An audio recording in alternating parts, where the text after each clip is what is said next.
الله والصلاة والسلام على رسول الله وعلى آله وصحبه وسلم تسليما كثيرا. أما بعد، السلام عليكم ورحمة الله وبركاته. وقرمة كميدة قرموين كيني تحناها مقعود قودوها اعرف نبيك بارو النبي عليه الصلاة والسلام محمد. waxaynu ka warranay nebiga calayhi salaatu wasalaam nasabkiisii, waxaynu sheegnay qaraabadiisii wax ka mid ah. qormadeennan maanta waxay ku saabsan tahay nebiga calayhi salaatu wasalaam dumarkiisii qiimaha badnaa. nebi maxamed calayhi salaatu wasalaam dumarkiisu lamay mid ahayn dumarka kale, waxay ahaayeen kuwo ilaahay subxaana wa tacaala uu diyaariyey caawinta nebiga calayhi salaatu wasalaam iyo ka qayb qaadashada nuurinta adduunyadan, la dagaalanka iyo jirid usiibka xumaanihii adduunyada dusheeda buuxiyey oo kufriga iyo gaalnimadu ay ugu weyneed. lihaada waxay ka mid noqdeen dadkii nebiga calayhi salaatu wasalaam dacwo ahaan garab istaagay ama sabab u noqday dacwaddiisu inay taaba gasho. waxaanay isla markaa soo wariyeen in fara badan oo ka mid ah axaadiista nebiga calayhi salaatu wasalaam ee ah qodobka labaad ee diinta islaamku ay ku salaysan tahay marka qur'aanka laga yimaado. nebigeenna calayhi salaatu wasalaam lama mid ahayn ragga kale, oo ragga waxaa u bannaan diinta islaamka dhexdeeda sidaynu naqaano 4 dumar ah. laakiin nebigu calayhi salaatu wasalaam isagu waa ka duwanaa, oo nebigeennu wuxuu leeyahy wax loo yaqaano khasaa'is, axkaam isagu uu la gaar yahay, waxyaabo isaga si gaara loogu waajibiyo ummadda aan waajib ku ahayn, waxyaabo isaga laga xaaraantimeeyo ummadda inteeda kale aan xaaraan ka ahayn, waxyaabo nebiga calayhi salaatu wasalaam loo banneeyey oo dadka kale ummaddiisa ka mid aanu bannaanayn. waxyaaba waxaa ka mid ahaa 4 dumara in ka badan in nebigu calayhi salaatu wasalaam uu guursado. ilaahay baana subxaana wa tacaala u xalaaleeyey, awooddeeda maamul iyo awooddeeda jidheedna ilaahay baa subxaana wa tacaala nebigeenna siiyey. dumarka nebigu calayhi salaatu wasalaam dumarka kale lama xukun ahaa. ilaahay baa sheegay inay yihiin kuwo hooyooyin u ah muuminiinta oo dhan, wa aswaajuhu ummahaatuhum.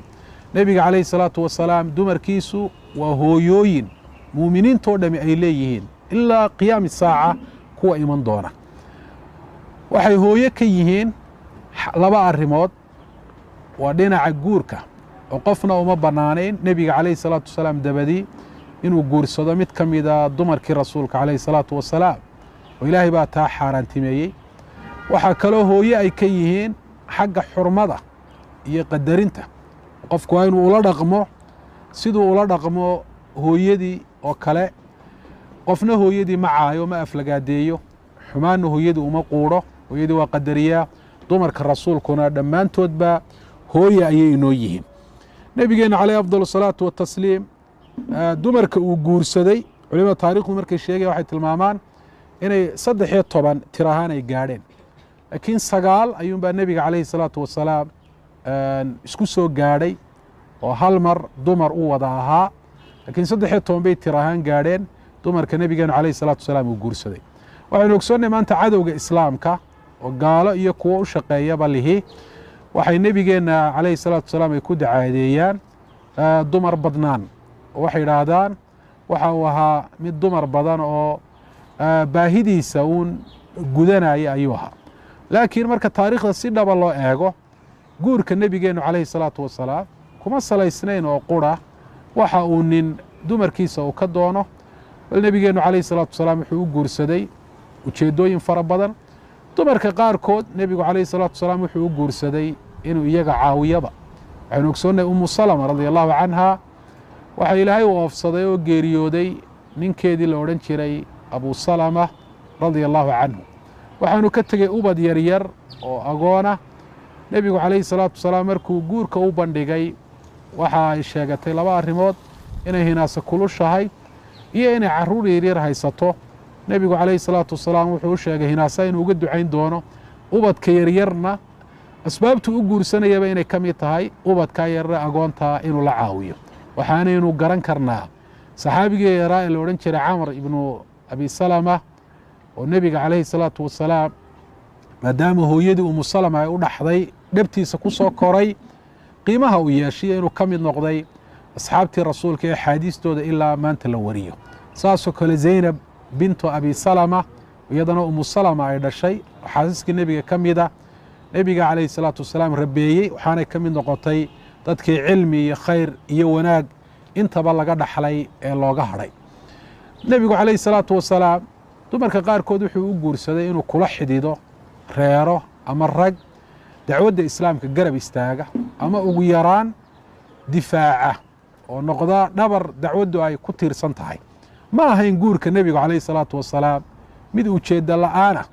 oo iska guursa uun gabadh arrinkiisu uu ahaa ama sidaasi ku socday wuxuu ahaa guur qorshaysan oo nebigu calayhi salaatu wasalaam ujeeddo dhaba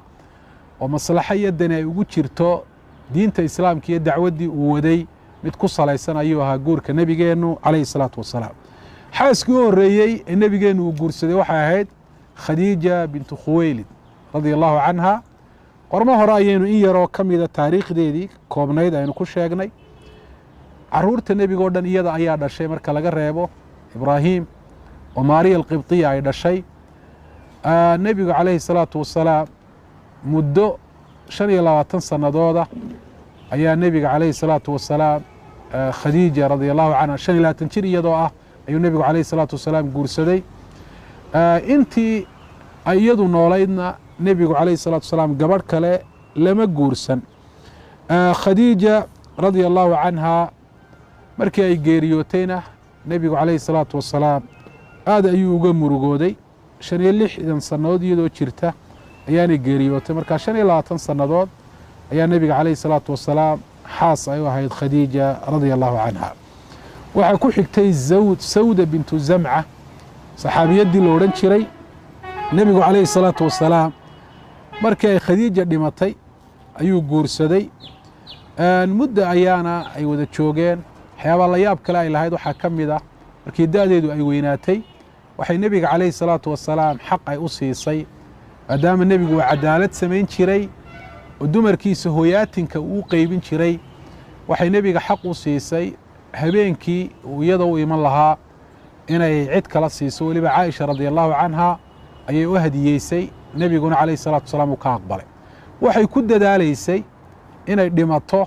ama nebigu calayhi salaatu wasalaam uu geeriyoodo ilaahay uu oofsado iyadoo weli xaaskiisa ah si nebiga calayhi salaatu wasalaam jannada dhexdeeda ay ugu noqoto xaaskiisa waxaana taasi ay tilmaamaysaa dadkaasi inay ahaayeen dad aakhiro waxa ilaahay halkaa ku diyaariyey doonaya dad adduunyadan iyo dhaldhalaalkeedu uu dagayo ama qiimo uu la leeyahayna haba yaraatee may ahayn waxaa ka mid ahaa xaasaskii nebiga xafsa bintu cumar xafsa waa ina cumar ibnu alkhadaab radia allahu canhu oo aynu garanayno qiimaha uu ku lahaa nebiga calayhi salaatu wasalaam agtiisa waa qofkii ama waa qofka labaad ee marka nebiyada laga reebo ummadahoo dhan isku wada daro ugu fadliga badan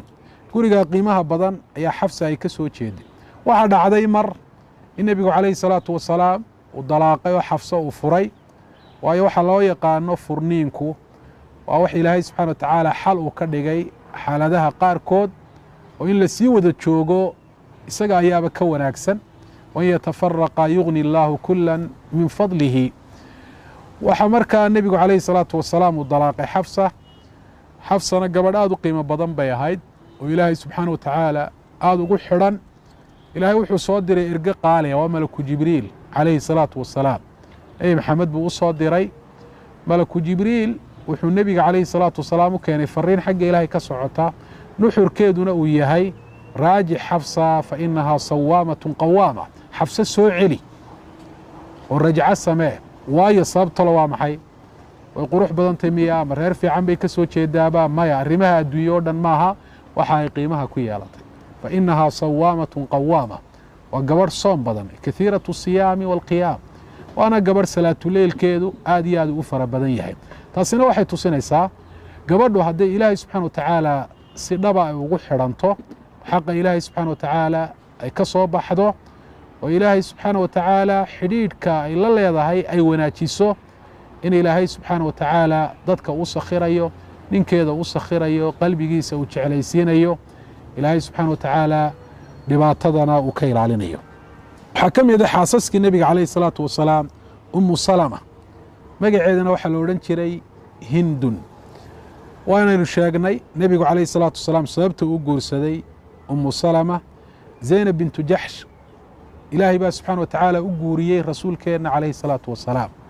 falamaa qadaa zaydun minhaa wataran zawajnaakaha waxay markii hore u dhaxday